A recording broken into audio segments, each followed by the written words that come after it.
very what? Right. Yeah. So now in the recording, this function has appeared by magic. So good luck. Yeah. But just for anyone watching this recording, it's exactly this same as this function.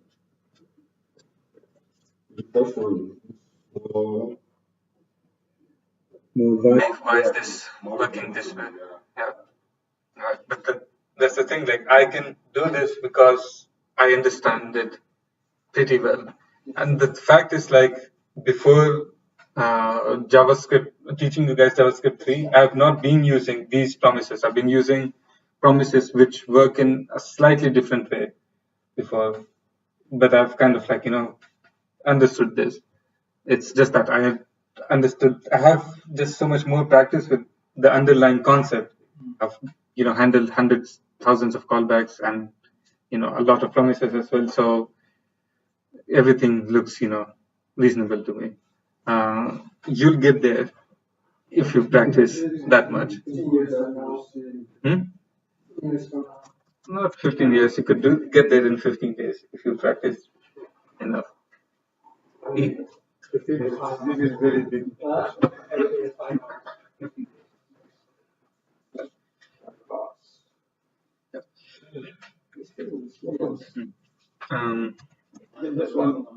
Yep. I just too much confused between Telnet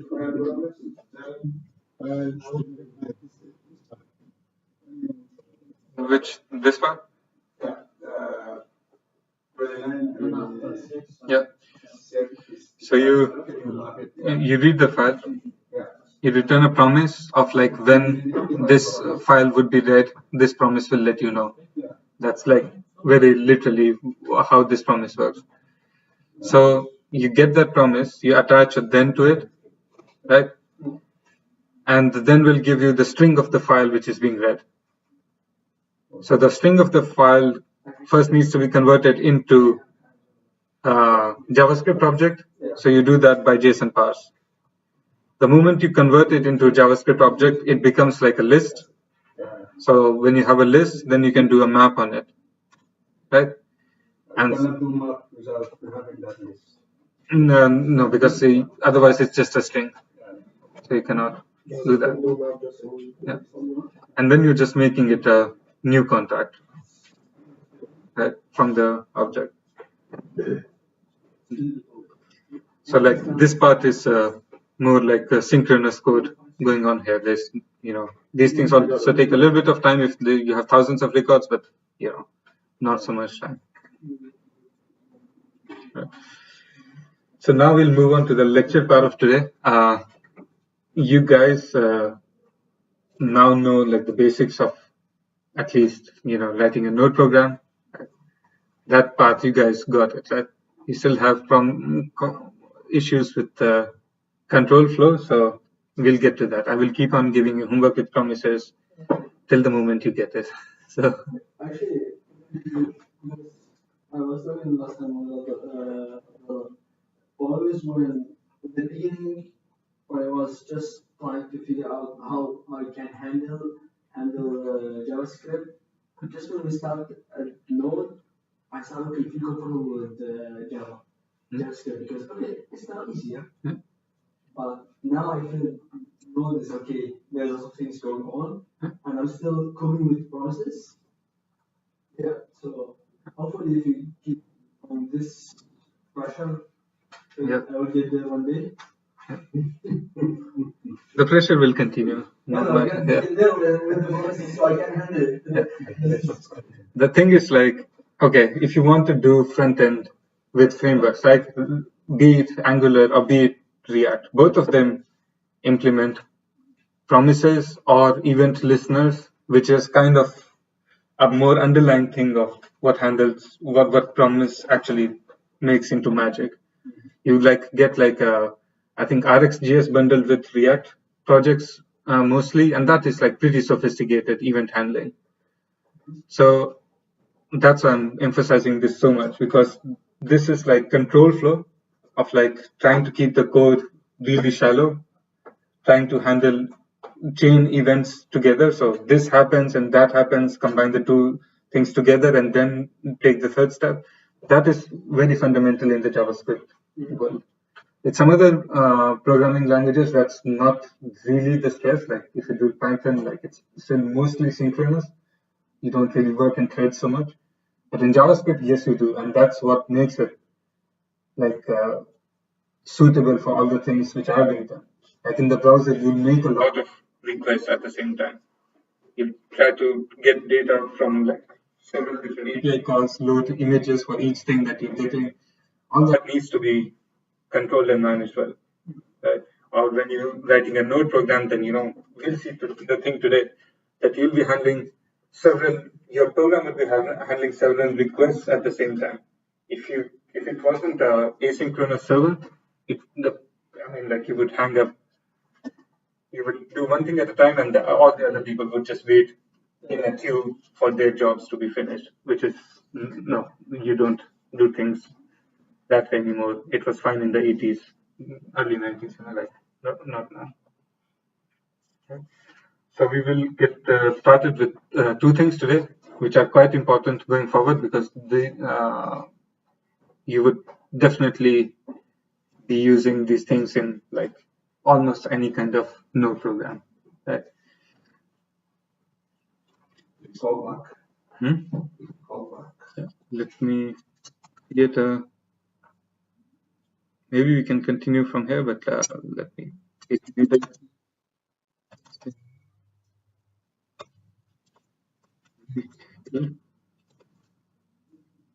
Yeah.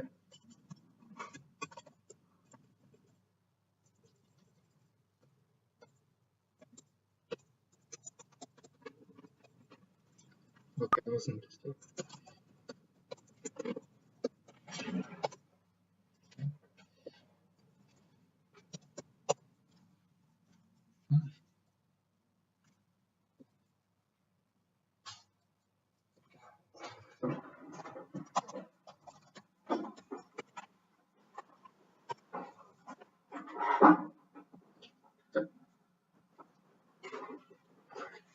Let's quickly revise how we set up npm stuff. Right? So we do npm init. Yeah. Today I will just go through everything in the standard way.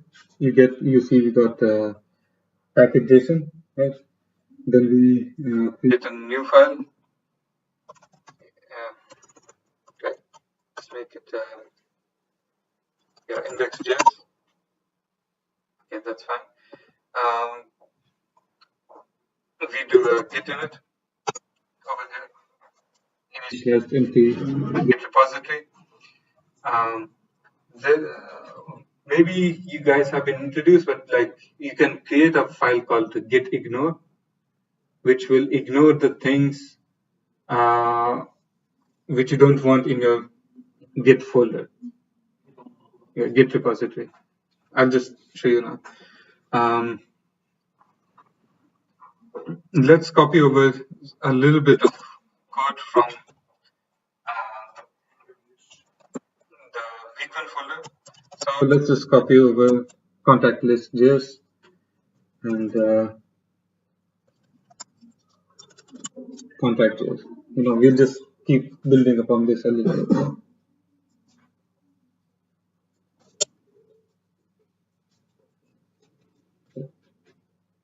Oh, yeah. I made a mistake.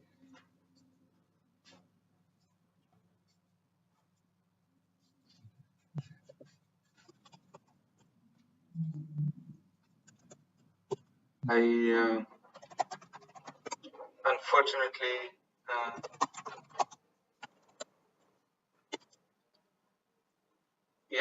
rewrote contact list, but I can recover it. That's also one of the magic stuff with Git. So I did a Git checkout. I reverted contact to be in the same. Yeah. So if I type contact, yes, yeah, it's now correct. It has the same color. This would be something you guys would probably want to learn quite soon. because now you're doing projects with Git, you would probably screw up some files. So first now patches, bring it over here. So now we have these two, which we would use to build up our code.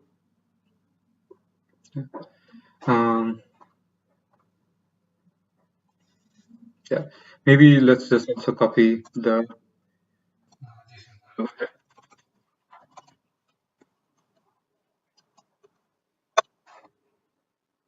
Just rename it to be syntax.json.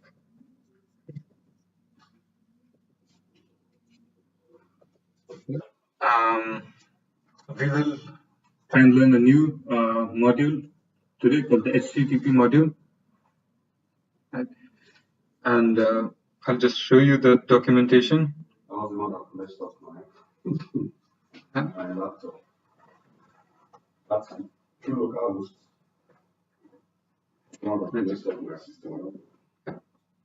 Yeah. So again, like the same way we looked at the FS module, util module, you can go look at the documentation. To use the HTTP server and client one must require HTTP. So we would do pretty much this. Right? You create. Let's go step by step. Constant HTTP equal to require.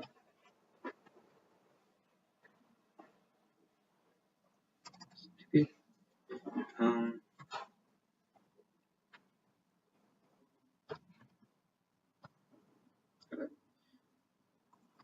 That also we needed to let's import our classes.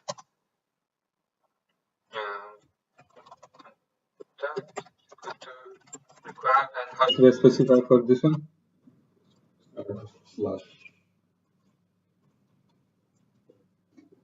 Yeah. Dot slash stack.js.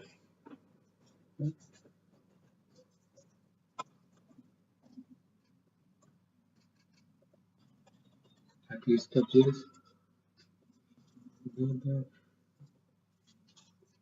How do you select two items? You usually just hold down control and click, click, click, so you get more. Yeah, and then all of them do the same thing. Yeah. Okay, before we get a bit further, I told you guys that this is still using the require syntax, which is kind of like the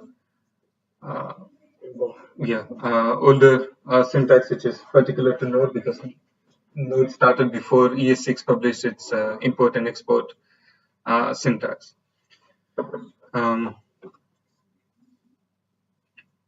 Yeah, and as you remember, within the classes that we wrote, we were usually exporting a single object. We can also export more than just a single object, and we can import them as separate objects even within this format. So let's say what we decide to do is like we take the contact class,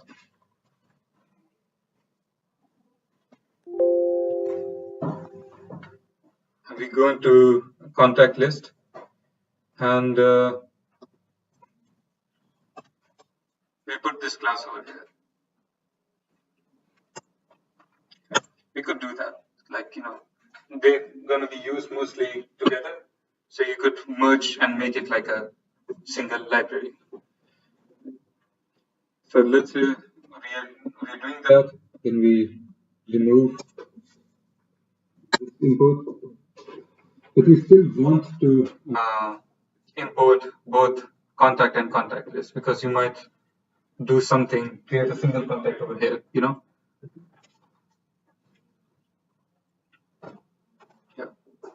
Let's say we do just deleted contact. Yeah. So it has the imports from the core modules, then it has some promisification going on. But then we need to also export the content. Yep. So what we can do is like, instead of exporting a single object, we do okay. Yeah. Actually, you can just use exports. You could do exports dot contact list is equal to contact list.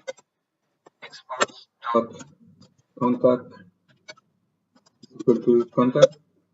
So exports is like now object within, like key value, and the key and value are basically the same name. You don't need to put require for books again or when you want to require the document in the index, yes, you need to specify contact and contact list. So use a single. what's it?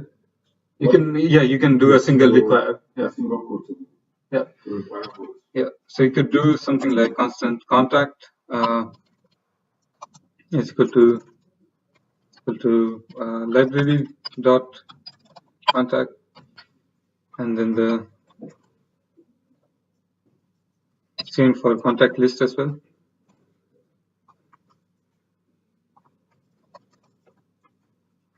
Yeah. So we do node dot. Yeah, no errors, so this works fine. Right? But you could also use destructuring to import both of them at the same time.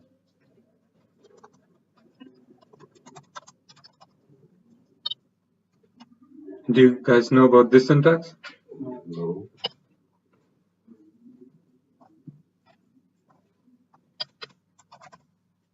Console log, let's try contact, just to be sure we're importing the right things there.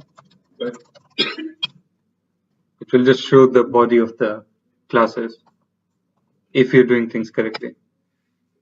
Yeah, it's a function contact. Okay, so, but when in your require, you only put in one argument.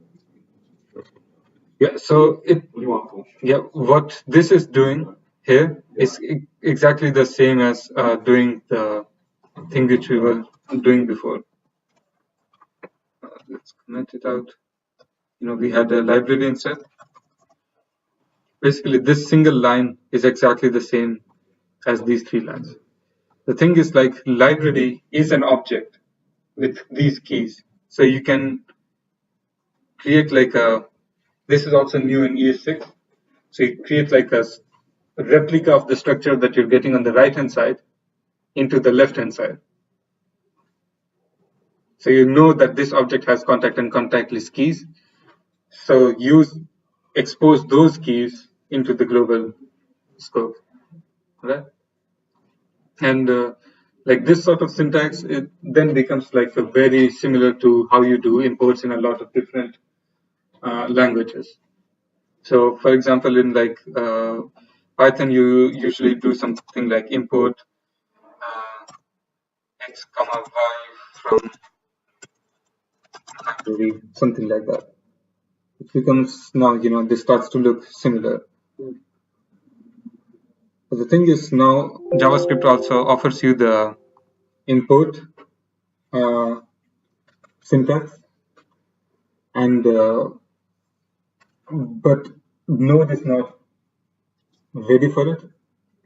So what we'll do is that we will convert the code that we're writing in ES6 to code which Node would be able to compile more easily. And we use something called Babel for doing this. Right? So, like a good person, I would add all the things that I've done.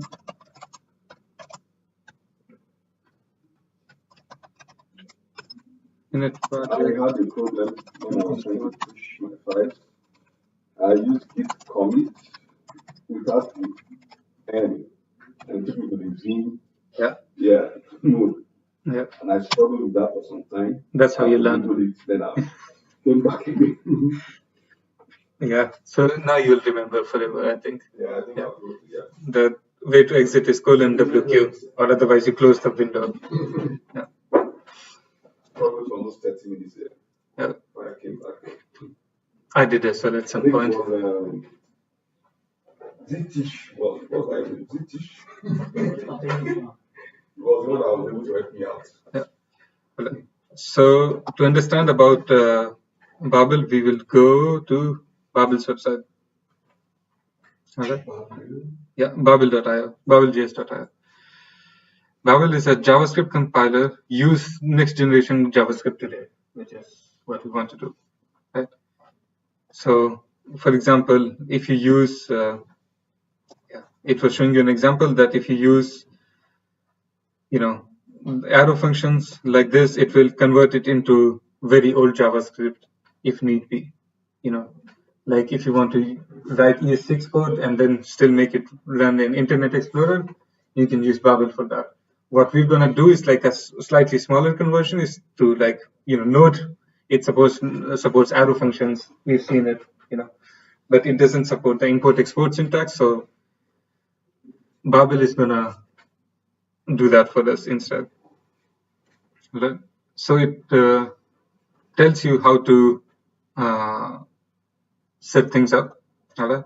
And then Marco, who was here last week, he has created a very nice setup. You can, like if you're starting a Node project, you can just clone his repository and start from there. He has all the things set up nicely for you. But I'll just show you now how he got that setup done. Right? So if you go into, okay, no, that's not Marco. Yeah, this is Marco. Yeah, if you go into his code, you can see that he has Babel CLI, and a Babel preset installed. And you can actually say that, what exact settings you want to, what exact conversion you want to do. So you just say, okay, we're using it command line. So it will give you the commands that you can basically copy paste directly. Now you see there's something called npm install here. Yeah. We have only really used npm init till now, right? And yeah, we'll do cat package.json.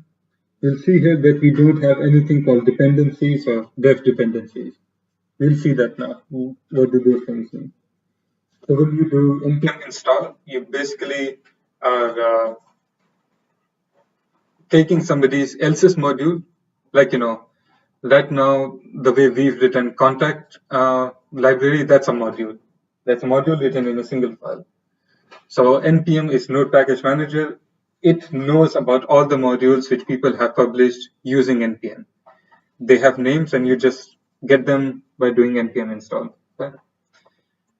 So you see, paste it over here. We're trying to install a module called Babel CLI. Press enter. npm goes to the internet, finds it. It's downloading it here now.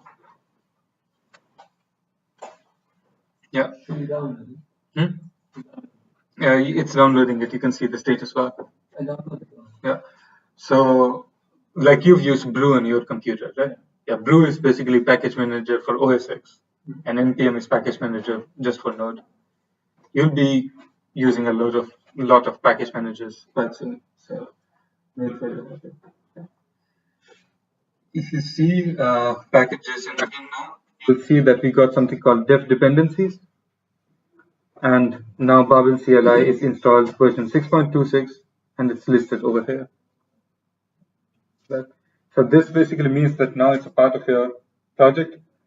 If you just cloned your repository now and did npm install, npm is going to look into package.json, see the dependencies and dev dependencies, and install them.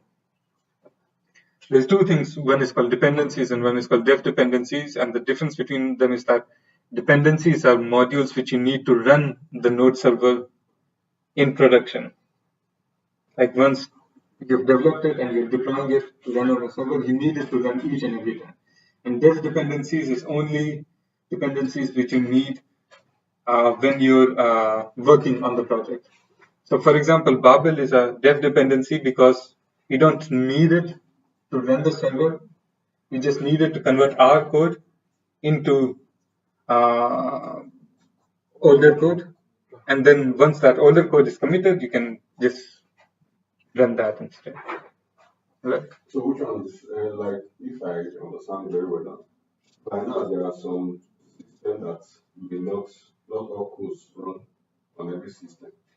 Maybe some laptop that has older version of Windows, they may not run certain codes that they are writing. So if you use this Babel to convert it to the old code. No, it's only for converting it to a older JavaScript version. So for example, if you have a system on which Node 4 is installed, then you would need Babel to convert it quite a lot because Node 4 doesn't support most of ES6 syntax. Right? But yeah, that's pretty much the idea.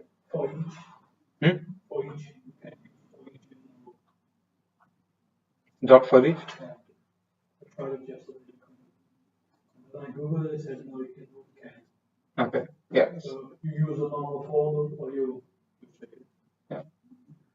So there's a lot of yeah, and it might also depend on your Node version. Maybe it's a bit old. Okay. True. Also, what you'll see in the folder now is if you did dir or ls, you'll see a folder called Node modules. Right? And if you did a dir or Node modules, you'll see a lot of packages installed now. So of course there's the one we just installed this one. Yeah, we just installed Babel. But the, once or anytime you want to run. No, you just install once. Once. Yeah. Yeah.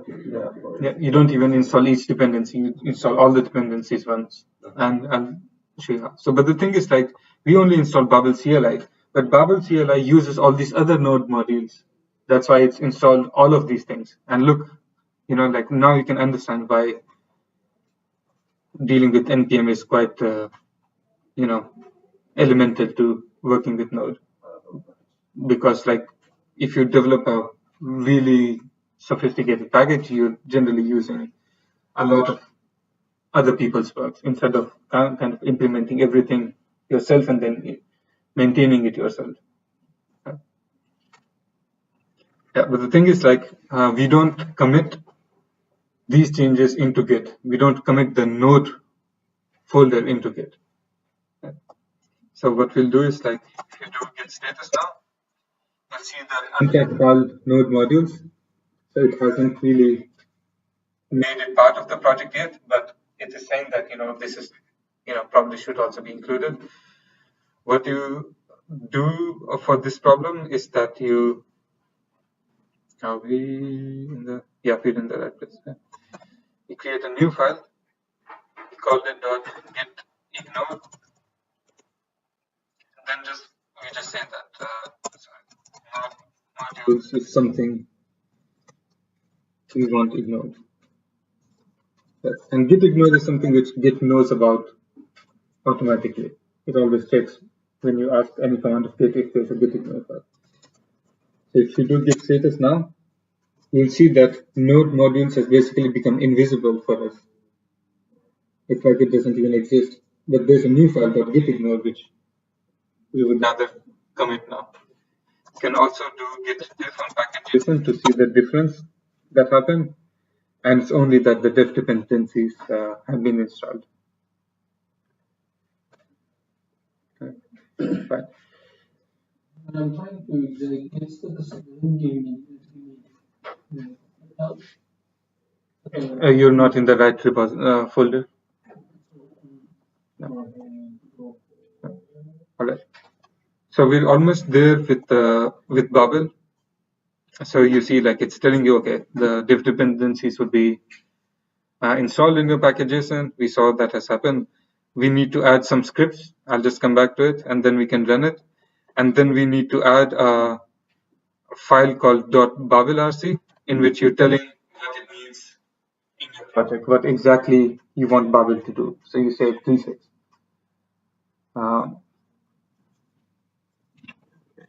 So we'll create the new file dot Babel RC, and we'll just save that over here. And we'll close this one, close this one. Now we'll go back to Marco's code, and I'm gonna copy the scripts from his repository. Also, if you see, like, in this repository, all the things are already done, like the Babel stuff is already installed, the scripts are there to run things. There's a Babel RC already there with a different preset. We'll just check about it. So now I'll open package.json and replace this script, which we really won't use, with these scripts, which are nice.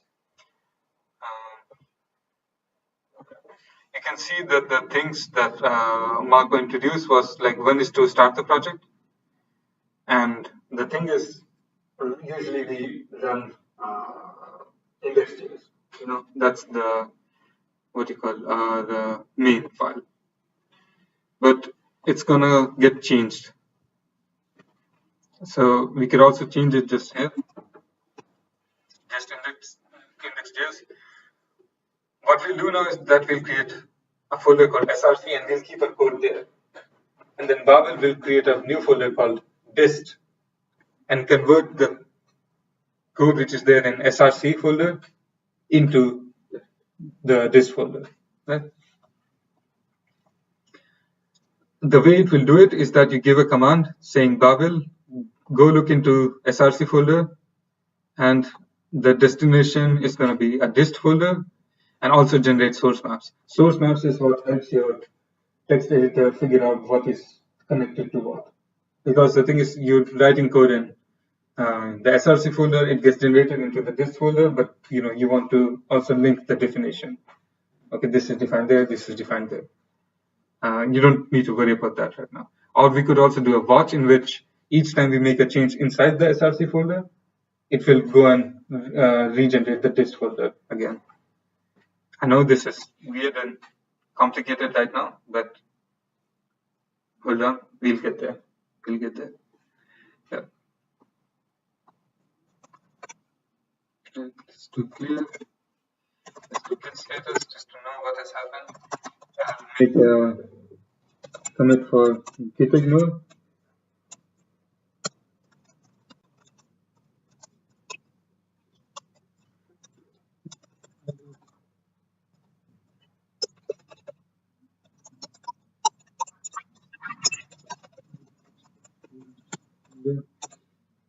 We also have a lot of utilities which will generate the git ignore file for you. But this was simple enough for this. And then I'll add the package.json and the Babel RC, and also maybe the package .json. What is that? It's just saying that what package is installed in what state exactly. I'm not quite sure. It's not necessary, but it can help npm install things faster the next time you install them. Because it's just a piano. Yeah. So then I'll do git commit m, and just reinstall Babel from npm.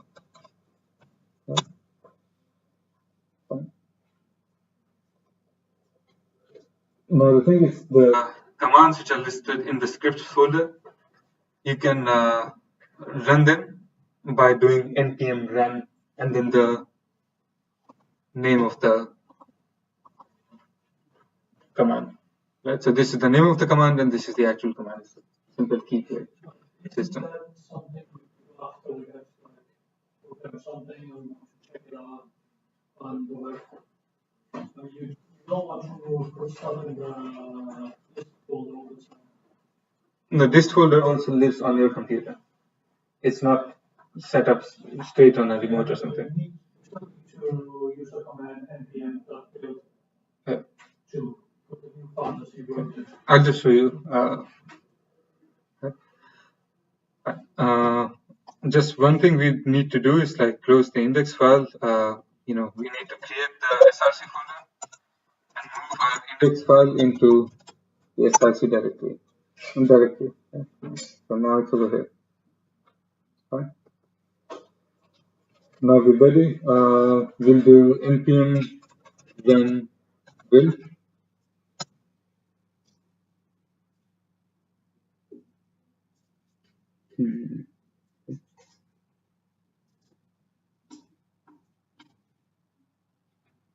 Okay, I need to install also the preset, which we didn't install before. Yeah. Yeah. So npm install.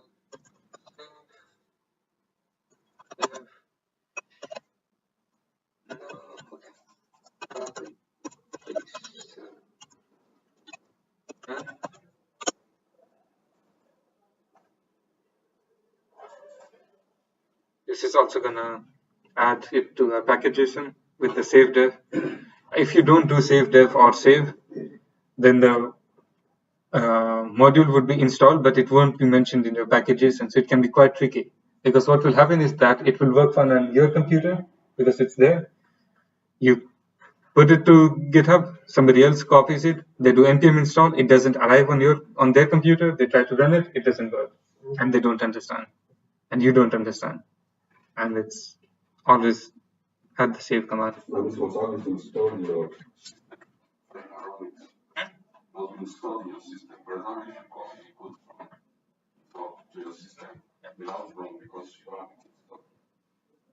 Yeah, you don't have it yet. You need to do npm install, which will look into package.json and to the install. So now let's do the build again. Yeah, so now it says that it has taken src index.js and converted into dist index.js. Right. So we had this file, and it's been converted into this file, and you can see that there's some changes, right? So just a second. So first of all, like we had const HTTP require HTTP. That is fine. It has converted const into var because it's actually converting it into quite a previous version of JavaScript, which didn't have constant let. You can also see that the way it did the importing of the library was very similar to how I showed you guys initially. It imports it into one name and then creates contact and contact list in the namespace by using. It's like almost exactly the same, right? This part. But the thing is, it's understanding this new syntax and then converting it into the old syntax.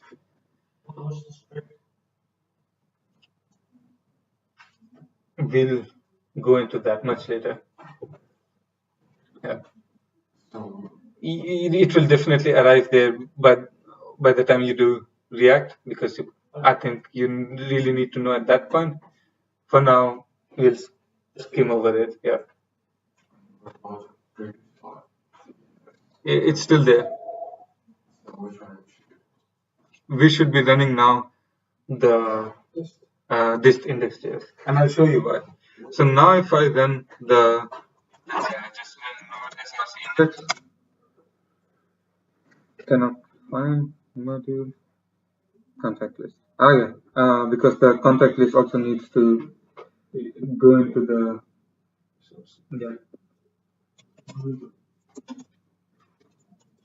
contact list, and also let's move the contact.json into the src folder. Right?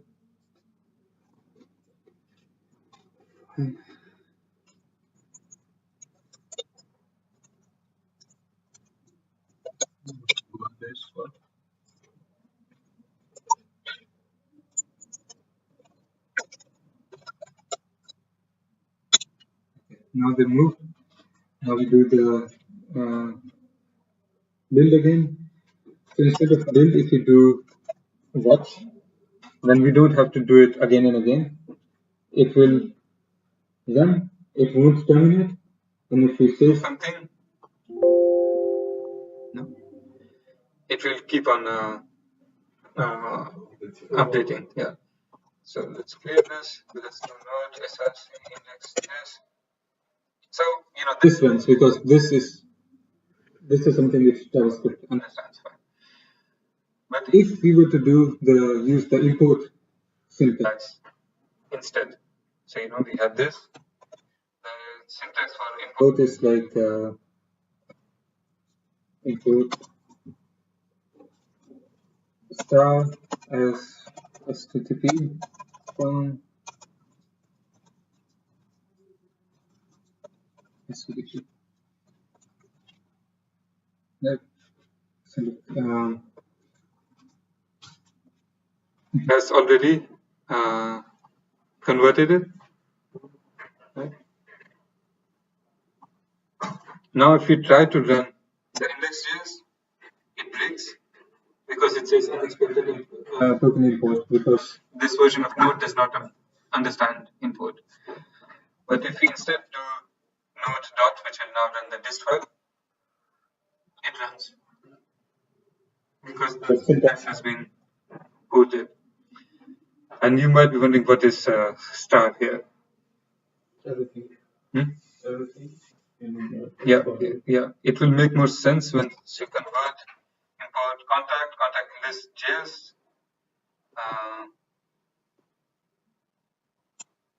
from lossless. Yeah. So it's basically star means import the whole object as a named object, and otherwise you can specify the object structure and you can destructure over here. Right? So if we run it here, yeah, this runs fine again because this is all again already converted back into the it's added like actually quite a complicated thing to make the conversion. Right.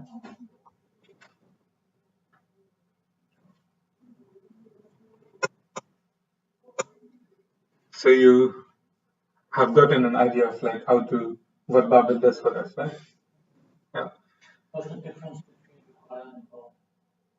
Import is just a new syntax which is a JavaScript specification, and require was only available in Node.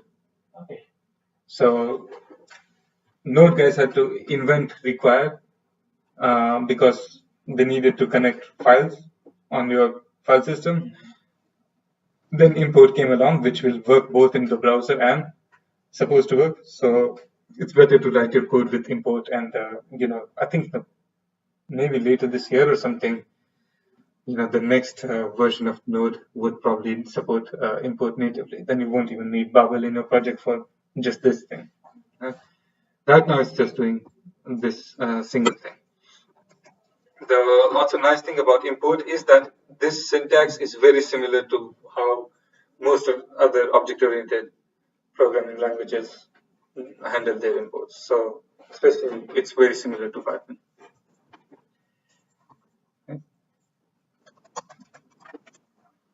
And again, I'm actually going to add everything to git status. Alright.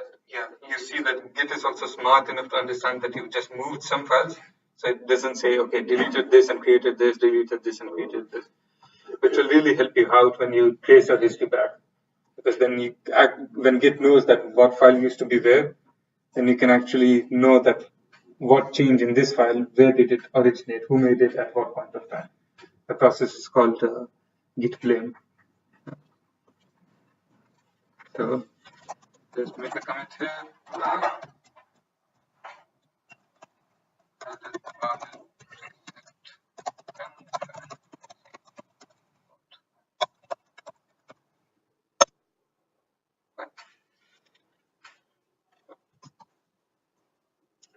I guess let's break now for lunch, and we'll take on the HTTP module and get back. Let's get back at 2 exact. It's 1.